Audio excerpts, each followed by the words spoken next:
जय हिंद दोस्तों, आप सभी कैसे हैं। मैं आशा करता हूँ आप सभी अच्छे होंगे और अपनी पढ़ाई को बेहतरीन ढंग से कर रहे होंगे। आज हम आपके सामने मॉडर्न हिस्ट्री की अगली क्लास लेकर आए हुए हैं। इसके पहले मैं 2 क्लासें मॉडर्न हिस्ट्री की करा चुका हूँ बच्चों। ये आज की क्लास हमारी 3rd क्लास है। मैं इम्पॉर्टेंट जो टॉपिक हैं, जो एग्ज़ाम में आने वाली एग्ज़ाम में इनकी आने की संभावना है, ऐसे टॉपिक को मैं कलेक्ट करके आपके सामने लाया हुआ हूँ। उनमें से आज का जो हमारा टॉपिक है बच्चों, कार्नेटिक वॉर, कर्नाटक युद्ध। जो 3 कर्नाटक युद्ध लड़े गए थे England, British east India company और फ्रेंच के बीच, जो 3 कर्नाटक युद्ध लड़े गए थे, उन्हीं युद्ध के बारे में हम लोग आज की क्लास में चर्चा करने वाले हैं बच्चों। ठीक है, मैं आपको बच्चों एक बात बताना चाहता हूं, क्योंकि मैंने पिछले बार आपसे तकरीबन 2-3 दिनों पहले मैं आपसे कहा था कि बच्चों कंसिस्टेंसी रहेगी वीडियो में, लेकिन नहीं हो पा रही है। बट जैसा भी मुझे टाइम मिलता है, जैसे मुझे टाइम मिलेगा बच्चों, मैं तुरंत आपके सामने वो क्लास लेकर आऊँगा। मतलब जो भी क्लास रहेगी, चाहे वो हिस्ट्री, पॉलिटी, चाहे जियोग्राफी की हो, चाहे वो अदर क्लास से कोई भी हो, मैं लेके आऊँगा। बट मेरा प्रयास यही रहेगा बच्चों कि मैं जब भी मुझे टाइम मिले, मैं आपके लिए कुछ ना कुछ, चाहे आधे घंटे 1 घंटे का टाइम निकालूँ और आपके सामने जो है उस क्लास को लेके आऊँ। लेकिन मैं यहाँ पे अपनी गलती मानता हूँ कि मैं कोई भी टॉपिक पूरी तरह से कंप्लीट नहीं कर पा रहा हूँ। उसके लिए मैं मानता हूँ, क्योंकि पिछले बार मैं जब भी मैंने जियोग्राफी के सारे टॉपिक कंप्लीट करा दिए थे, लेकिन फ़िलहाल अभी नहीं करवा पा रहा हूँ। कुछ मेरे पर्सनल प्रॉब्लम है, कुछ और कारण है, इसलिए नहीं हो पा रही है। लेकिन बच्चों जैसा भी है, अगर मुझे जैसे भी टाइम मिलेगा, मैं आपके सामने कोई ना कोई टॉपिक लेके ज़रूर आऊँगा। और ऐसे टॉपिक लेके आऊँगा, ऐसे टॉपिक लाऊँगा जिन पे जो है आने वाले एग्ज़ाम में आने की संभावना है। और पिछले कई सारे एग्ज़ामों में उस टॉपिक से प्रश्न आया है, कहीं ना कहीं आया है, चाहे वनडे में हो, चाहे स्टेट पीसीएस, चाहे अदर कोई समीक्षा अधिकारी का, कोई अपर समीक्षा अधिकारी का, या अपर लोअर पीसीएस, कोई भी रहा हो एग्ज़ाम, वहाँ पे अगर कोई प्रश्न ऐसा आया है जिससे आने वाले समय में एक्सपेक्ट किया जा सकता है, तो वह ऐसे प्रश्न भी, ऐसे भी टॉपिक लेके आऊँगा जो आसानी से मैं आपको समझा पाऊँगा। और वो टॉपिक से अगर प्रश्न आएगा तो आप वहाँ पर एग्ज़ाम पर आप जो है उस क्वेश्चन को हिट करके आएंगे, उस क्वेश्चन को करके आएंगे। तो इसी श्रृंखला में हम लोग आगे बढ़ते हैं बिना किसी देरी के, और आज क्लास को स्टार्ट करूँगा। लेकिन बच्चों एक छोटे से मोटिवेशन थॉट के साथ, क्योंकि क्या होता है जब मोटिवेशन थॉट हमारे साथ होता है, जब हम मोटिवेशन, एक पॉजिटिव संकेत, पॉजिटिविटी अपने अंदर लेके चलते हैं, सकारात्मक विचार लेके चलते हैं, तो एक हमारे अंदर जो एक ऊर्जा का विकार होता है, ऊर्जा जो जनरेट होती है, वो हमें ताकत देती है कि नहीं, हमें एक काम कंप्लीट करना है। और वो ताकत, जैसे मुझे क्या ताकत, जब भी मैं टाइम निकालना चाहता नहीं निकल पाता, लेकिन आपका प्यार है, जो छोटा छोटा जो आपका प्यार मिल रहा है, उससे मुझे ताकत मिलती है, लगता है कि नहीं मैं अब कर सकता हूँ। तो वही आपका प्यार है जो मुझे यहाँ तक खींच लाता है और मुझे कहीं ना कहीं टाइम निकालने पर मजबूर कर देता है। और मैं मजबूर होता हूँ, मुझे अच्छा लगता है, लेकिन मैं जो है जैसा भी करता हूँ, मुझे टाइम निकालना है, बच्चों के लिए करना हूँ, लेकिन कहाँ से टाइम काटना वो मुझे मैनेज करना पड़ता है। लेकिन सब कुछ हो जाता है अपने समय से, ठीक है ना, क्योंकि मुझे भी सारी चीज़ें देख के ही चलनी पड़ती है। तो बच्चे एक मोटिवेशन थॉट है, इसके साथ हम लोग आगे बढ़ेंगे। ये मंजिलें बड़ी ज़िद्दी होती हैं।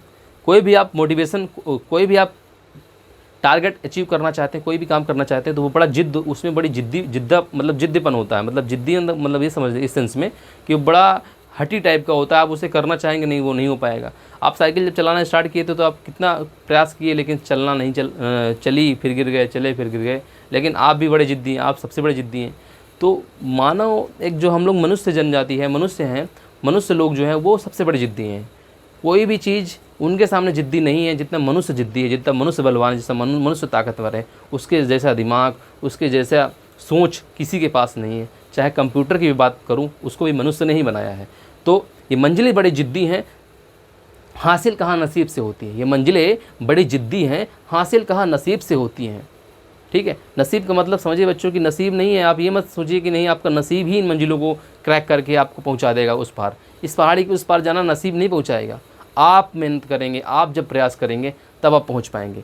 तो मंजिलें बड़ी जिद्दी होती हैं, हासिल कहाँ नसीब से होती हैं, मगर वहाँ तूफान भी हार जाते हैं जहाँ कश्तियाँ जिद पर अड़ी होती हैं, जहाँ कश्तियाँ जिद पर अड़ी होती हैं। याद रखिएगा बच्चों कि वहाँ मंजिल भी हार जाएंगे जहाँ पर कश्तियाँ, आपका डेडिकेशन, आपका दृढ़ संकल्प अगर बिल्कुल लगा हुआ है, लगातार आप उसमें लगे हुए हैं, तो वो भी हार जाएगा। याद रखिए बच्चे कि ये मंजिलें कहाँ नसीब से मिलती हैं, हासिल कहाँ, ये मंजिलें बड़ी जिद्दी होती हैं, ये कहाँ नसीब से मिलती हैं वहाँ, मगर वहाँ तूफ़ान भी हार जाते हैं जहाँ कश्तियाँ जिद पर अड़ी होती हैं। ठीक है, तो चलिए आज की क्लास को हम लोग स्टार्ट करते हैं। आपको ये बात समझ में आ गई होगी। चलिए मैं आज की क्लास को ये क्लास हम लोग स्टार्ट करते हैं कर्नाटक युद्ध कहाँ से ये क्या हुआ था, इसकी कहानी मैं पिछली बार बता चुका था, लेकिन हम लोग छोटा सा एक रिकैप कर लेते हैं ताकि हमारे दिमाग में एक पिक्चर बन जाए कि आखिर हम लोग को पढ़ाना क्या है और कहाँ से टॉपिक आने वाला, मतलब कहाँ से हम लोग स्टार्ट कर रहे हैं। क्योंकि अचानक से पढ़ाएंगे तो आपको समझ में नहीं आएगा, जो बच्चे नए हैं, ठीक है, जो बच्चे पढ़ चुके हैं उनको तो तुरंत समझ में आ जाएगा कि हम लोग क्या पढ़ाने वाले हैं, कहाँ से आने वाला है। तो बच्चों बता दूं आपको कि कर्नाटक युद्ध मैंने बताया कि ब्रिटिश और फ्रेंच जो आर्मी थी, जो भारत जो ट्रेड करने वाले जो व्यापारी थे, एक प्रकार की आर्मी लेके भारत में आए हुए थे। सबसे पहले पोर्तुगीज़ आए थे, पुर्तगाली आए थे। 1498 में वास्को डी गामा भारत आया, खोज करते हुए इस आशा के साथ आया, आशा अंतरिक्ष होते हुए आता है ना, गुड ऑफ होप, जो क्या कहते हैं अफ्रीका के नीचे पड़ता है। कई सारे नेविगेटर, जो पोर्तुगीज़ में कई सारे नेविगेटर होते हैं, सेलर होते हैं, जो भारत की खोज के लिए निकलते हैं। उनमें से कोलंबस भी होते हैं, जो सबसे पहले 1492 के तकरीबन निकलते हैं। और उसी में फिर वास्को डी गामा निकलते हैं। सब लोग निकलते हैं अपने रास्ते आगे पीछे, लेकिन कोई भारत की खोज में से निकलना चाहता, क्योंकि उनको पता था इराक ईरान के जब ट्रेडर्स यहाँ भारत आते थे, क्योंकि भारत में आने के 2 रास्ते होते हैं। एक, या तो आप पानी के माध्यम से आ जाएँ, या आप यहाँ से पानी भरा यहाँ से आ जाए। एक यहाँ से जुड़ा हुआ रीजन है, जो अफगानिस्तान इराक ईरान से जुड़ा हुआ रीजन है। यूरोप को आप मेडिटेरियन सी को क्रॉस करेंगे, यूरोप की आप मेडिटेरियन सी या काला सी को क्रॉस कर दें, या मान लीजिए आप सीधा क्या करें, यूक्रेन में आप मान लीजिए, यूरोप के देश यूक्रेन में आप हैं, यूक्रेन से आप मान लीजिए रसिया जाएँ, रसिया से आप जो है कजाकिस्तान होते हुए आप लैंड के माध्यम से भी भारत आने के कई रास्ते थे। या मान लीजिए लैंड के रास्ते उस समय आते भी नहीं लोग, तो लोग क्या करते हैं, जैसे मान लीजिए एक ग्रीस में बैठा हुआ व्यक्ति अगर भारत आना चाहता है तो उसके लिए यही रास्ता था कि वो मेडिटेरियन सी को क्रॉस करते ही वो टर्की पहुँचेगा, टर्की के बाद वो ईरान पहुँचेगा। मैं इसलिए आपको बच्चों बता रहा हूँ क्योंकि इधर मैप है, तो अब इधर तो मैं घुमा नहीं सकता क्योंकि यहाँ पे मैप बनाने के लिए थोड़ा सा जगह भी नहीं है, तो इसलिए मैं आपको सही नॉलेज दे रहा हूँ ताकि मैं आपको आगे पीछे ना दूँ, कैसे आप पहुँच सकते। टर्की होते हुए, ईरान होते हुए अफगानिस्तान से भारत आने के रास्ते उस समय थे। बट क्या हुआ, उस समय कुस्तुनतुनियों ने वहाँ पे आक्रमण कर वहाँ पे अपने दबस बना लिया कि नहीं, आप किसी यूरोपीय को यहाँ आने नहीं देना, भारत से खजाना लेके जा रहे हैं, लूट रहे हैं। क्योंकि वहाँ कहीं ना कहीं एक हवा चल चुकी थी कि भारत में धन की अपार संपदा है, ठीक है। तो वहाँ पे व्यापारी निकले कि अब चलो ये लोग लैंड कर दिए लॉक्ड, तो हम लोग वाटर से रास्ता ढूंढते हैं, ठीक है। जल मार्ग से उस समय ढूंढने की शक्ति केवल पुर्तगालीज़ में थी, क्योंकि उनके पास बड़े बड़े जहाज़ होते थे। ऐसे तो आप पानी में तैर कर तो क्रॉस नहीं कर लेंगे। तो उस समय क्या हुआ कि पोर्तुगीज़ निकले, ठीक है। जब पोर्तुगीज़ निकले तो उनमें से जो वास्को डी गामा भारत पहुँचता है कुछ 1498 में, कोचीन, कालीकट, वहाँ के जमहूरी राजा स्वागत करते हैं।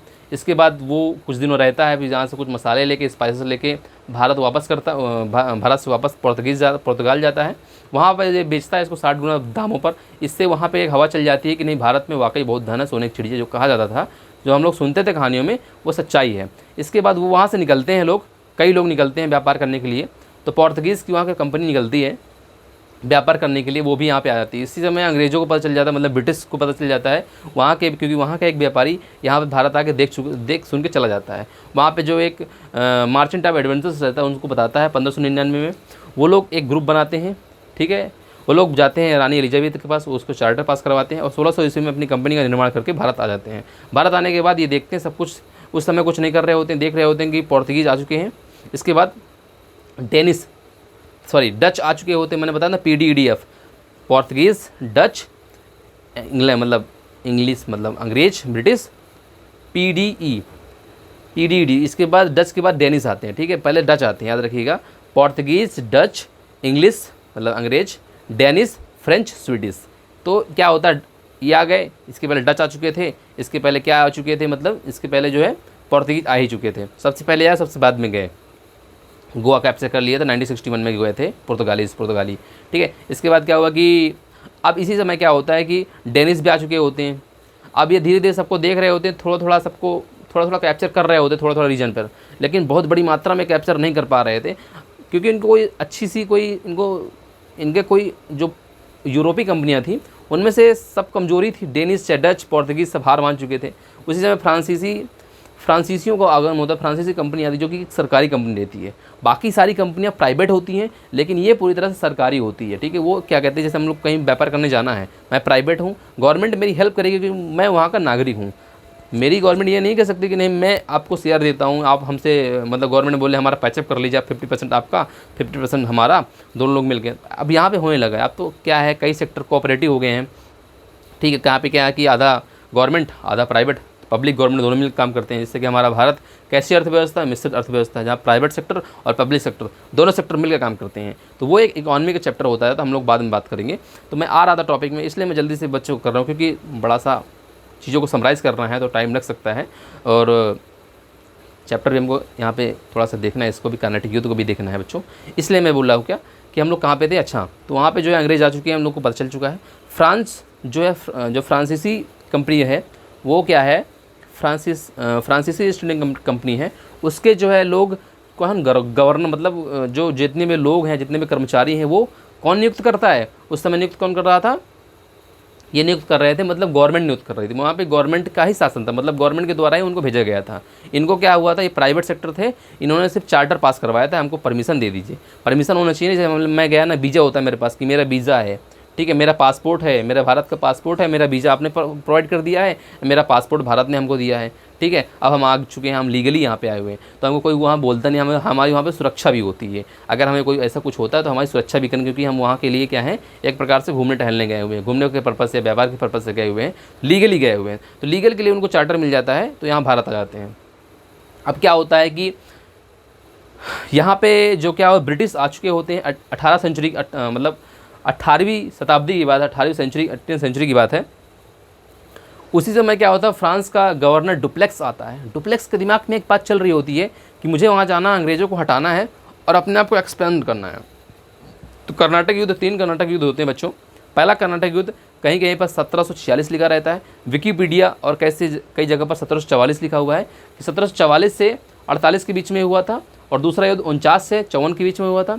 इसके बाद लास्ट युद्ध जो है 1755 से 1760 के बीच में ख़त्म हो जाता है, क्योंकि 60 में वांडीवास का युद्ध होता है, वॉश कर देते हैं कौन, अंग्रेज ब्रिटिश को थर्ड कर्नाटिक वॉर में इनको वॉश कर देते हैं। तो पूछता है वांडीवास का युद्ध जो होता है, ठीक है, वांडीवास का युद्ध किसके किसके बीच में होता है, अंग्रेज और फ्रेंच के बीच में। कौन जीतता है, अंग्रेज जीतते हैं। इसमें पूरी तरह से ये लोग इसको वॉश कर देते हैं, ख़त्म कर देते हैं। जो ब्रिटिश का सपना, सॉरी फ्रेंच का सपना रहता है एक्सपेंड करने का, पूरे भारत में अपना वर्चस्व कायम करने का, उनका सपना टूट जाता है। वो कई रीजन होते हैं, मैं उसको बात करूँगा किस रीजन से होता है।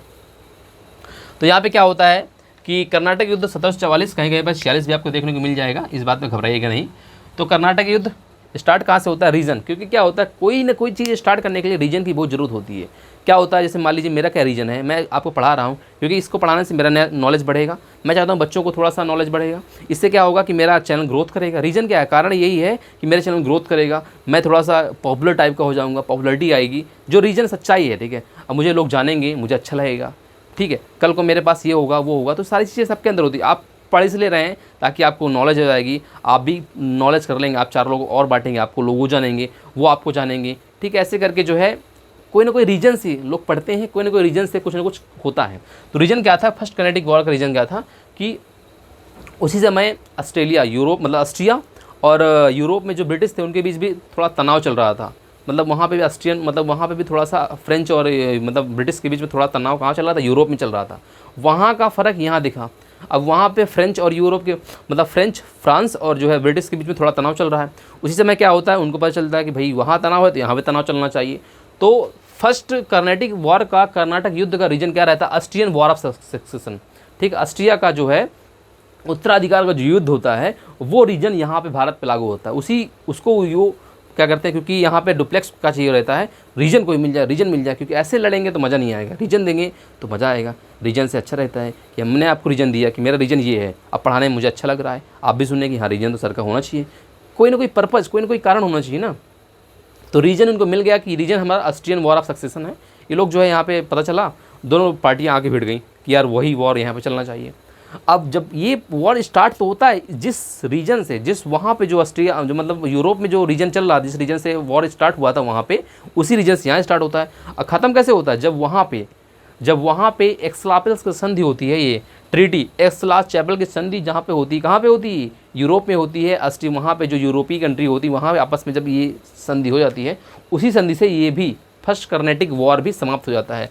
कर्नाटिक वॉर, कर्नाटक रीजन, आप ये मत समझिएगा कि कर्नाटक वाला ये रीजन जो आज का है भारत, यहाँ पे कर्नाटक है ना, ये नहीं, ये पूरा कर्नाटक रीजन कहलाता था, जिनमें हैदराबाद आता था, ठीक है। हैदराबाद के बाद मद्रास आता था, मद्रास मतलब तमिलनाडु का रीजन आता था, ठीक है। इस बात को भी दिमाग में आपको रखना पड़ेगा। कर्नाटक युद्ध नहीं हो रहा, कर्नाटक रीजन की बात नहीं हो रही, कर्नाटक युद्ध की बात हो रही। कर्नाटक रीजन यहाँ पे था इस समय, ठीक है, आज के कर्नाटक की बात, कल की कर्नाटक, जो पिछले कर्नाटक रीजन था वो अलग अलग है। ठीक है, तो अब क्या हुआ कि इनको वॉर ऑफ सक्सेशन रीजन था।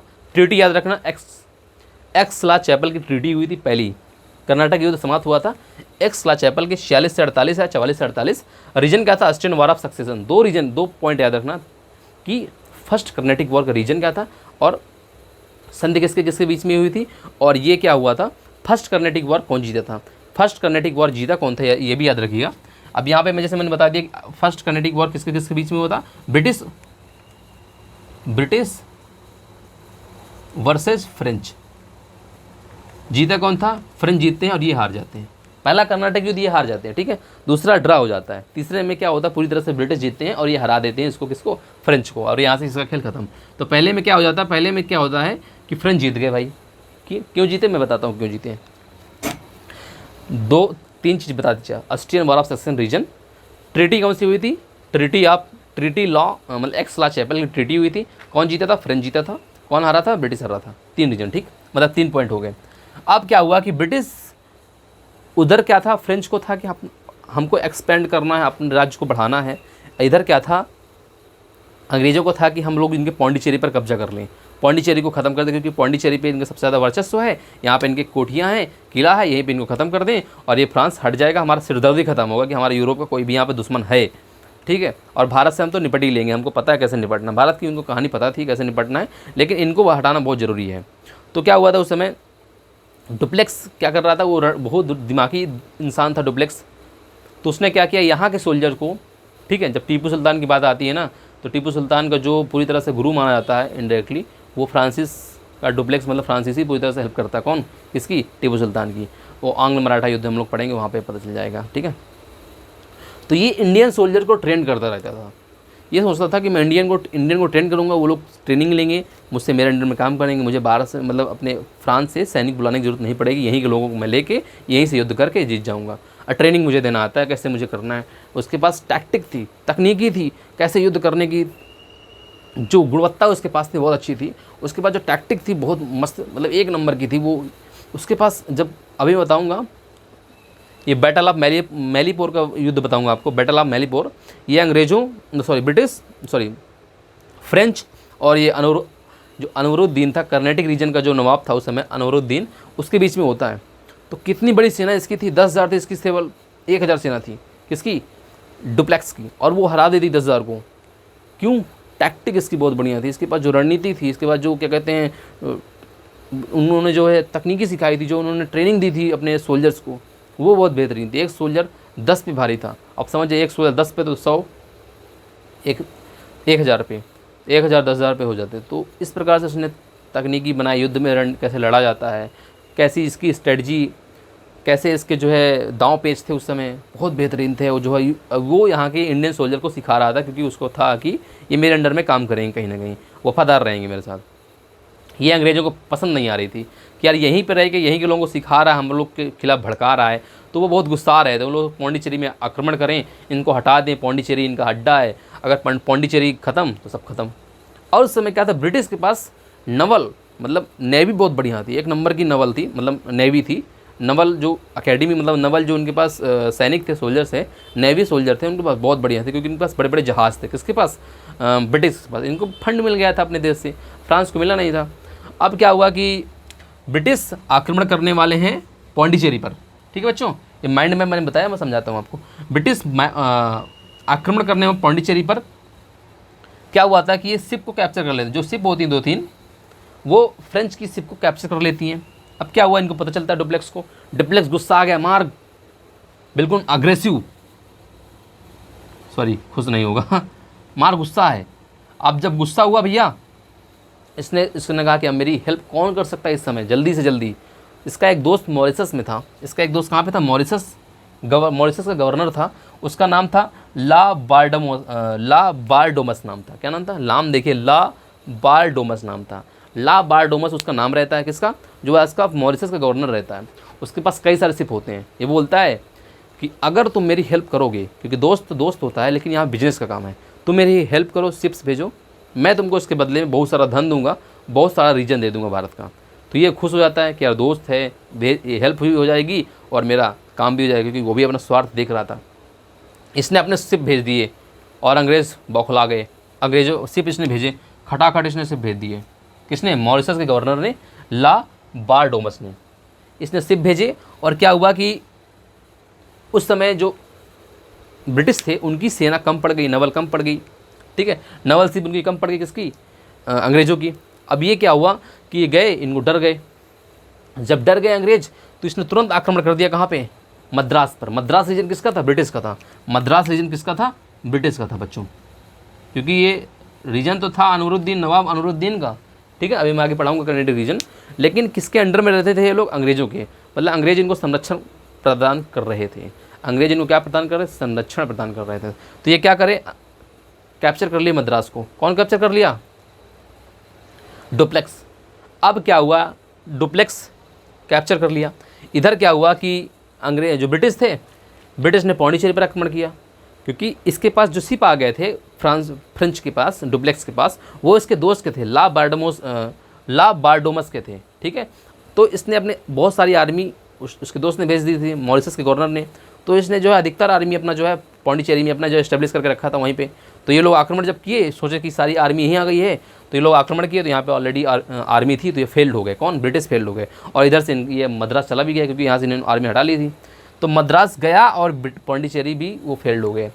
अब इसको जो लगा, मॉरिशस के गवर्नर ने कहा कि अब तो मैं तुम्हारी हेल्प कर चुका हूँ, अब मुझे दीजिए मेरा जो हिस्सा है। तो ये मना कर देता, अभी नहीं हो पाएगा, बाद में देखते हैं, अभी हमारा बहुत बड़ा इशू चल रहा है, अभी नहीं हो पाएगा। तो ये गुस्सा आ गया भैया। कौन? ला बारडोमस। ला से नाम ही ला नहीं तो जाऊँ मैं। तो फिर गुस्सा आया, टेंशन में आया और उसने तुरंत अपनी सिप मंगवा लिया वापस। अब डुप्लेक्स घबरा गया कि यार अगर अंग्रेज़ों को पता चला कि जो है ये सिप चली गई हैं तो तुरंत आक्रमण कर देंगे। लेकिन उसी समय क्या कर देता है, ये तुरंत कब्जा कर लिया होता है यहाँ पे इसकी आर्मी हुआ करती है। अब बोलता है सिप चली भी गई है तो मुझे कोई दिक्कत नहीं, मुझे जो रीजन चाहिए था वो रीजन मुझे मिल चुका है, मद्रास मिल चुका है।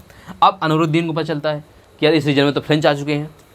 ये बोलता है फ्रेंच से, फ्रांस मतलब डुप्लेक्स से बोलता है तुम यहाँ चले जाओ, छोड़ दो इसको, मुझे ये मेरा है। ये बोलते हैं ऐसे ले लिए हैं क्या, हमको फ्री में गिफ्ट में नहीं मिला है, ये गिफ्टेड नहीं है बच्चे, हमने इसको कैप्चर किया है, हमने इस लड़ाई से लिया है, हम देने वाले नहीं है। गुस्सा आया अनवरुद्दीन, गया तुरंत अंग्रेज़ों के पास।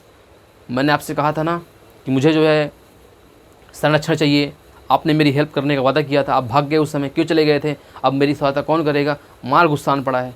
अंग्रेज बोलते हैं सुनो बेटा, खरीद नहीं लिए हमको, उस समय बोले खरीद नहीं लिए हमको, जब हमारी हेल्प करने की पड़ेगा तभी हम हेल्प करेंगे, अभी चुपचाप चले जाओ यहाँ से, अभी हम कुछ सोच रहे हैं, बताएंगे, समय का इंतज़ार करो, टेंशन मत लो। तो बोलता है ठीक है। वो अनहैप्पी को चला आता है, लेकिन उसके अंदर रहता है कि मुझे अपना मद्रास लेना, किसी भी कीमत में मद्रास लेना। अनवरुद्दीन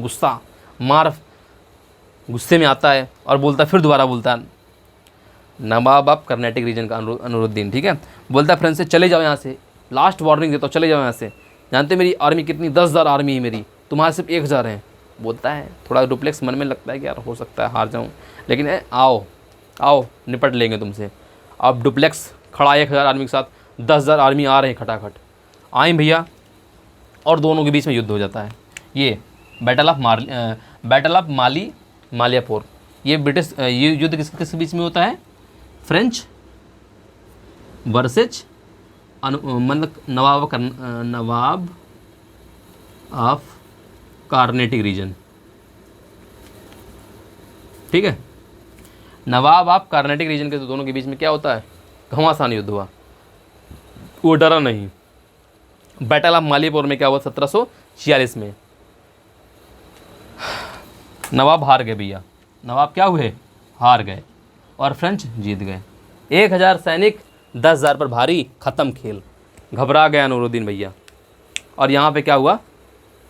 बैटल ऑफ कर्नाटिक युद्ध ओवर हो जाता है। यहाँ पे क्या होता है? बैटल ऑफ कर्नाटिक युद्ध क्या हो जाता है? ओवर हो जाता है, ठीक है। तो यहाँ पे जब बैटल ऑफ कर्नाटिक रीजन क्या होता है? बैटल ऑफ जो ये होता है, क्योंकि अब इसको हरा दिया है, अब वहाँ पे पता चला क्या हुआ कि ये अभी तनाव में थोड़ा चल रहे हैं। लेकिन यूरोप में एक कहानी घट गई कि एस्ट्रियन वॉर ऑफ सक्सेशन जो चल रहा था, जिस रीजन से युद्ध स्टार्ट हुआ था, वो वहाँ पे ओवर हो गया। कौन संधि के द्वारा हुआ? एक्स ला चैपल संधि के द्वारा। अब वहाँ युद्ध ओवर हुआ, रीजन वही था, तो यहाँ पे भी बोले अरे यहाँ पे भी युद्ध को ओवर करो, हटाओ। लेकिन डुप्लेक्स के दिमाग में एक बात चल रही थी, अब मुझे और बढ़ना है और बढ़ना है। मैंने नवाब अनवरुद्दीन को हरा दिया, कर्नाटक रीजन को हरा दिया, कर्नाटक रीजन के नवाब को हरा दिया, 10,000 सेना को हरा दिया। Confidence, yes. एसएससी का एग्जाम एमटीएस का निकल गया, यस। अब सीएसएल निकलेगा, सीजीएल निकल गया, अब पीसीएस निकलना चाहिए, यस। पीसीएस निकल गया, यूपीएससी निकलना चाहिए। अच्छा, अरे वो आईआरएस बन गए, नहीं एक बार और आईपीएस, आईएएस। कॉन्फिडेंस बिल्ड हो रहा है, बिल्ड हो रहा है। ये क्या होता है? बिल्ड होता है। इतना ना बिल्ड हो जाए कि अभी जो है निकाले नहीं, प्रेसिडेंट बन जाएंगे। आईएएस बन गए ना, प्रेसिडेंट बन जाएंगे, नहीं बन पाओगे बच्चे। आईएएस प्रेसिडेंट ऐसे थोड़ी होता है कि आप उसका प्रमोशन होता है वो अलग रीजन है। तो इतना नहीं, आपको ओवर कॉन्फिडेंस होना चाहिए। वही इसके साथ हो जाता है। किसके साथ? ये अपना डुप्लेक्स भी है एक साथ, डुप्लेक्स। डुप्लेक्स का नाम ही जानते हो, डुप्लेक्स जब होता नहीं, कई 1 डुप्लेक्स 2 डुप्लेक्स हुआ था नहीं है, क्या कहते हैं वो, मतलब बीएचके वगैरह फ्लैट टाइप का डुप्लेक्स वगैरह ऐसे करके हैं। तो वहाँ पे क्या रहता है, अब एक कहानी यहाँ पे आती है बच्चों की। यहाँ पे अस्टियर वॉर ऑफ सक्सेशन वहाँ ओवर हुआ, यहाँ पे भी फर्स्ट कर्नाटिक वॉर ओवर। अब क्या रहता है बच्चों कि यहाँ के प्रिंसेस घबरा गए, कहाँ के? भारत के, कि यार बताओ, फ्रेंच की इतनी बड़ी आर्मी और हमारी इतनी छोटी आर्मी। घबरा गए। अब 2 लोग हैं मैदान में, कौन है? ब्रिटिश है वर्सेस कौन? फ्रेंच। अभी तक लोगों को विश्वास था, जो लोग नवाब थे या जो बड़े बड़े लोग जमींदार थे, कि हम ब्रिटिश से हेल्प मांगेंगे, ब्रिटिश के सैनिक लेंगे, ब्रिटिश के पास जाएंगे, पैसा देंगे, उनसे संरक्षण लेंगे। अदर राजा, कोई जमींदार, कोई लोग हम पर आक्रमण ना करें। अब फ्रेंच आ गए कि यार इनके पास 10,000 1,000 लोग थे, 1K लोग थे, और 10K को हरा दिए। इसका मतलब कि ये फ्रेंच ज़्यादा पावरफुल है, ब्रिटिश कम पावरफुल है। यहीं से कहानी में ट्विस्ट आ जाता है। तनाव इनमें और बढ़ गया कि यार हमारे सामने यहाँ के और हमें ही दावा दे रहे हैं फ्रेंच। फ्रेंच में टेक्निक, टैक्टिक और दिमाग और जो इसकी रणनीति थी बहुत बेहतरीन थी, एक लाजवाब। लेकिन एक छोटी सी गलती सीधा नीचे गर्त में ले जाती है। किसको? पूरी फ्रेंच आर्मी को, पूरी फ्रेंच को बर्बाद कर देती है। वॉन्डी वॉर्स में 17 साल, टाइम अभी बचा नहीं है। 1746 48 हाँ 48, 12 साल बाद बचेंगे, 12 साल बाद ख़त्म ये, ठीक है। अब इनका पतन स्टार्ट होगा सेकेंड कर्नाटिक वॉर से। अब क्या होता है, क्योंकि वहाँ पे क्लाइव आ जाता है। जब क्लाइव आता है, रॉबर्ट क्लाइव, तो अच्छे जैसे डुप्लेक्स यहाँ पे है, वहाँ क्लाइव एक नंबर का दिमागी, बड़ा शांत स्वभाव का, बड़ा पेशेंस बंदा, एक नंबर का। ख़त्म खेल, आएगा अभी, रुकिए, वेट करिए। तो ब्रिटिश वर्सेस फ्रेंच के बीच में तनाव बढ़ता जा रहा है। अब लोग क्या बोलते हैं, जैसे नवाब कर्नाटक रीजन के हैं या हैदराबाद का नवाब हैं, अब बोलते हैं अवध के हैं, अब बोलते हैं हमको फ्रेंच आर्मी चाहिए प्रोटेक्शन के लिए, ब्रिटिश का नहीं चाहिए मेरे को, क्योंकि ब्रिटिश में दम नहीं रहेगा जितना फ्रेंच में है। अब बंदे में क्या होता है कि अब जो है यहाँ पे एक चीज़ समझ में आ जाती है इन लोगों को, अब जो है फ्रेंच बढ़ेगा। अब इधर क्या होता है, लेकिन सेकंड कर्नाटिक वॉर जो बच्चों रहेगी ऑफिशियल वॉर रहेगी, इसमें नहीं रहेगा। लेकिन थर्ड कर्नाटिक वॉर जो रहेगा, सप्तवर्षीय युद्ध होता है, कहाँ पे? वहीं ऑस्ट्रिया में होता है, उसका रीजन से थर्ड कर्नाटिक वॉर होता है। लेकिन यहाँ पे जो सेकंड कर्नाटिक वॉर रहेगा, द सेकंड कर्नाटिक वॉर जो रहेगा बच्चों, तो ये मतलब क्या रहेगा, ऐसे होगा। अभी थोड़ा सा आपको कहानी पता चल जाएगी। अनऑफिशियल रहता है, मतलब ठीक क्या रहता है, ये अनऑफिशियल रहता है, ये ऑफिशियल नहीं रहता है। सेकंड कर्नाटिक वॉर जो रहता है अनऑफिशियल रहता है। मतलब क्या होता है कि सेकंड कर्नाटिक वॉर पे क्या होता है कि अभी इंटरफियर करने लगते हैं, क्योंकि इनको कहीं ना कहीं पता चल जाता है कि हम सबसे बड़े ताकतवर हैं। कौन? फ्रेंच को। उधर ब्रिटिश भी त्रास करते हैं। तो दोनों क्या होता है, कहीं ना कहीं रीजन ये निकल के आया है कि ये अपने जो है इंटरनल मैटर पर इंटरफेयर कर रहे हैं। कोई किसी घर में मान लो नवाब अनवरुद्दीन रहते हैं, उनके घर में थोड़ा कलह चल रही है, पहुँच गए, टांगड़ा दिए, बोलो क्या दिक्कत है, तुम हमारी तरफ से आ जाओ, वो उधर चले जाएंगे। तो ऐसे भी पता चलेगा कब? सेकेंड कर्नाटिक वॉर में। लेकिन एक बात क्लियर हो चुकी है कि फ्रेंच ताकतवर दिखा रहे हैं अपने आप को और ब्रिटिश कमज़ोर दिख रहे हैं उस समय। और वहाँ पे लोग ब्रिटिश पर ज़्यादा, फ्रेंच पर ज़्यादा भरोसा कर रहे हैं। और वहाँ पे डुप्लेक्स का कॉन्फिडेंस ग्रो कर रहा है। डुप्लेक्स और एक्सपेंड करने का, जिसे कहते हैं ना, 10,000 आया 10 लाख आ जाता है, 10 लाख आ गया 50 लाख आ जाता है, 1 करोड़ आ जाता। इच्छाएँ, एक ऑडी, एक फरारी, इच्छाएँ, एक्सपेंसन, वर्क वैसे कॉन्फिडेंस। तो वही सोचा कि अब और आगे बढ़ूँगा और कैप्चर करूँगा। और वहाँ के इंडियन प्रिंसेस जो थे, उनको पता चल गया था कि इंडियन प्रिंसेस में दम नहीं है, इनके 50,000 सैनिक, हमारे 10,000 सैनिक इक्वल। 5,000 सैनिक में ढेर, कॉन्फिडेंस बढ़ गया। यूपीएससी निकाल दोगे आप ना, एसएससी निकाल पाओगे? निकाल देंगे। यूपीएससी निकाल दिए हैं तो एसएससी कॉन्फिडेंस, और निकाल भी दोगे आप, लेकिन वो काम करोगे आप यूपीएससी निकाले हो तो आपके अंदर कॉन्फिडेंस पॉजिटिव है, पॉजिटिविटी है। आप ये नहीं देखेंगे 10 लाख लोग हैं ना, अरे यूपीएससी निकाल के आए हैं भैया, 10 के 20 से एक निकल के आए हैं। यूपीएससी एग्ज़ाम भारत का सबसे टफेस्ट एग्ज़ाम, एसएससी निकल जाएगा तो वो कॉन्फिडेंस आ गया आपके अंदर। ये घमंड नहीं बोले, कॉन्फिडेंस। आप पढ़ेंगे, ऐसी बात नहीं, आप पढ़ेंगे उस चीज़ को, लेकिन आप ये दिमाग में नहीं रखेंगे कि 10,000 नहीं 10 लाख लोग हैं, उनको कैसे बीट करूँ, कोई 4 बार तैयारी कर चुका है, ये दिमाग में नहीं रहेगा, तो वो वहाँ पे मैटर हो जाता है। तो बच्चों, फर्स्ट कर्नेटिक वॉर पढ़ा चुका हूँ, सेकंड कर्नेटिक वॉर की मैं रूपरेखा आपको बता चुका हूँ। कल की क्लास में सेकंड कर्नेटिक वॉर मतलब द्वितीय कर्नाटक युद्ध और तृतीय कर्नाटक युद्ध, दोनों कर्नाटक युद्ध के बारे में बताऊँगा, और कल ही की क्लास में मैं इसको ख़त्म कर दूँगा। ठीक बच्चों, अगर आज की क्लास आपको अच्छी लगी है तो लाइक करिए, शेयर करिए, अगर नए हैं तो चैनल को सब्सक्राइब कर दीजिए। मिलते हैं कल, तब तक के लिए बाय बाय, टेक केयर, जय हिंद।